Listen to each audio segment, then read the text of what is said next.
ইসলামী আন্দোলনে একা নই, আমাদের সাথে আল্লাহ রয়েছে, একথা বলেন রৌমারী জনসভায় সৈয়দ মোহাম্মদ রেজাউল করিম। বিস্তারিত থাকছে শাহাদাত হোসেনের প্রতিবেদনে। কুড়িগ্রাম ৪ আসনের রৌমারী সিজি জামান সরকারি উচ্চ বিদ্যালয় মাঠে নির্বাচনী জনসভায় একথাগুলি বলেন তিনি।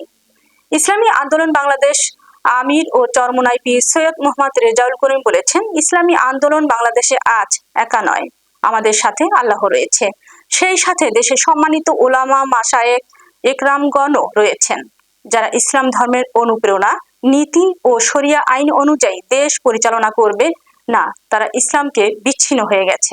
তিনি আরো বলেন, আমরা ঘোষণা করেছিলাম ইসলামের পক্ষে একটাই বাক্স রয়েছে, ইসলাম প্রতিষ্ঠার পক্ষের একমাত্র বাক্স হাত পাখা মার্কা। একমাত্র হাত পাখা মার্কা ইসলামের পক্ষে রয়েছে। ৪,০০০ মায়ের কোল সন্তান হারা হতে এদের পরিচালনায় আমরা পেয়েছি। এদেশের টাকাগুলো বিদেশে পাচার করে বেগম পাড়া তৈরি করতে। এক কথা এদের পরিচালনায় আমরা পেয়েছি এই দেশে বসে বিদেশিদের তাবেদারি করতে। এক কথায় ৫৪ বছরে আমাদের দেশ স্বাধীনভাবে দাঁড় হতে পারে নাই, মানুষ মুক্তি পায় নাই, মানুষ স্বাধীনভাবে চলার পরিবেশ সুযোগ পায় নাই। ২০২৪ ৫ই আগস্ট যখন এই দেশ স্বাধীন হলো, আবার আমরা বলি নতুন স্বাধীন।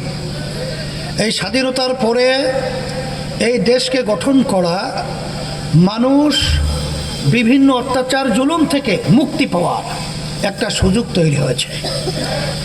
সেই সুযোগ কাজে লাগাবার জন্যেই আমরা ঘোষণা দিয়েছিলাম ইসলামের পক্ষে একটা বাক্স দেওয়ার জন্য। আলহামদুলিল্লাহ সে পরিবেশ তৈরি হয়ে গেছিল। যখন নাকি পরিবেশ দেখলো আবার আর এক শ্রেণীর স্বার্থান্বেষী মহল